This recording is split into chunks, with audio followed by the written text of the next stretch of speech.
What's going on, everybody, and welcome back to Comic Breakdown. In today's video, we're jumping into the Invincible Iron Man issue number 19. This issue is taking place during Fall of the House of X issue number 5 and before issue number 35 of X-Men, so it's still taking place during the first Krakoan era. War Machine has broken out of prison, and he knows his enemy. It is Orcus. It is the giant Stark Sentinels. But more than this, as this war comes to a close with Orcus, we are left wondering what happens next for Iron Man. He has had so much go on. He has built his Mysterium suit, arguably his most powerful and strongest suit yet. And then he is still married to Emma Frost. Is this something that will just go away with this new era of X-Men coming up? Or are we going to see a more long-lasting, blooming relationship come from this more or less forced shotgun type wedding? Make sure you guys have subscribed to the channel, make sure that you like this video, and with that being said, let's dive into this breakdown.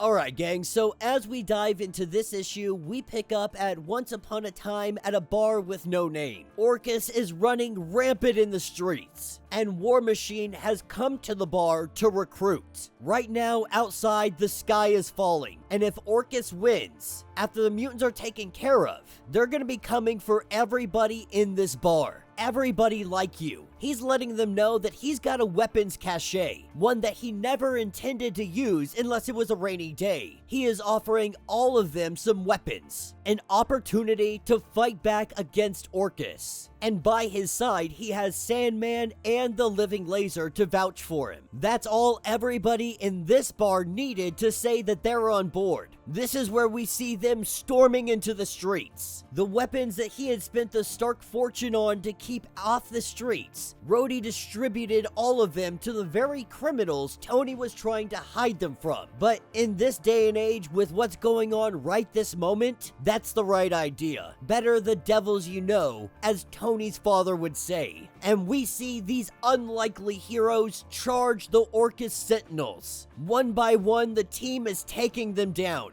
Now, while all of this is going on, we have Tony that is just cleaning up anywhere he can. He sees the Sentinels, his technology perverted by Feilong and Orcus. So he did what he always does. He built bigger and stronger. Now, he never really had a chance to test out the Mark 72 before he took it into battle. But if he's being honest with himself, he is very happy with the results. As he takes down this Sentinel, he gets an alert. Secret weapons are being stolen. He puts full power to his jets and he takes off. He heads directly for New York. He was coming in hot. He didn't know that War Machine had handed out all the weapons. Stilt Man with ray guns. A really salty waitress controlling a Spider Slayer bot. Even had Hawkeye's old Sky Cycle out there. But that's when he spotted War Machine. He came down to have a conversation, and War Machine says, let's talk. He wants to get this right out of the way, pretty much telling him, where do you want it? Also telling him that I'm waiting. Immediately, Tony goes into apologies. War Machine got wrapped up in all of this. He's the one that did time. So he asks him again, where do you want it? Now, Tony tries to defend himself and say that it's not like he was on vacation, but his argument is kind of crumbling when you look down at his feet, a Daily Bugle showing love sparks for the Starks. But he tells him that it was a little less fun than it looked. Just a little. This is where War Machine just straight smacks him across the jaw. Closed fist, knuckles right in the kisser. And then they get back into the battle. This is where he kind of tells Tony that he wants to do something new. That he's changing his life. He's going out west. He's gonna form a new team. But it's gonna be a reformed criminal team. Individuals like Sandman, like the Living Laser, people like Stilt Man. He's gonna give them an opportunity. Kind of a work release Avengers, if you will. Now, that's not what they ended up calling it, but the team would end up saving the world right out the gate. And as we pick up after the war, loose ends are getting tied up. One that we obviously have to discuss is the fake marriage to Emma Frost. but the woman that he is becoming more and more attached to every single day. As they leave the Hellfire Club and we learn that the Hellfire Club is about to be destroyed with wrecking balls. The question is, what do we do now? Emma having to know what happened to Feilong, because all high-value targets of Orcus have been liquefied or captured. But Magneto had said Feilong was left to Tony. What Tony did to him was lock that man in a casket alive. He tells Emma that Feilong is a man that you will never see again, but he's not sure he did the right thing. Emma grabbing his arm, letting him know that he did do the right thing. That in a time of war, these things happen. And Tony's narration lets us know that if you put down this story right this moment, if you don't finish any further along, then you could say that they lived happily ever after and his marriage was a happy one. But if you want to know the truth, then you're gonna have to read one more chapter. And that will be the end of this issue.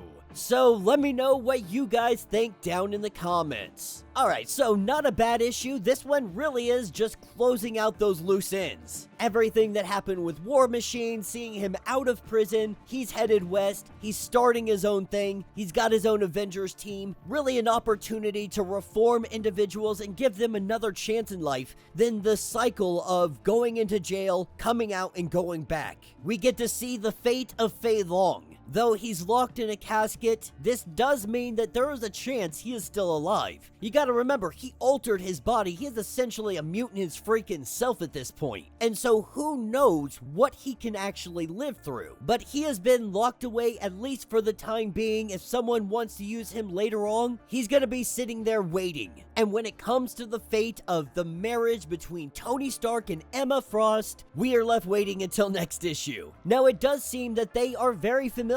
Though this may have been a shotgun fake marriage out of necessity, we can see that the two really are vibing with one another. They're feeling each other. And so it doesn't seem like there's any necessary reason that they would split up. But we'll have to wait till next issue to see if this thing is going to continue on, or if they're going to be calling it quits right here, right now. So let me know what you guys think. Let me know your thoughts. Let me know your theories. If you want to get caught up on everything that is going on with this series, go ahead, check out the link in my description as well as the top of this video. It is going to get you caught up on everything that has been going on with the Iron Man stories. If you would like to support the channel, you can always do so by joining the channel membership. Much like Patreon, having multiple different tiers, from $1 to $50, from loyalty badges to comics every single month. Not only are you helping out the channel tremendously, but you are getting tons of perks in the process. Now, if you're unable to do this, do me a favor, subscribe to the channel, like this video, ring that notification bell so you don't miss any of the awesome content we have coming out. And with that being said, until the next breakdown.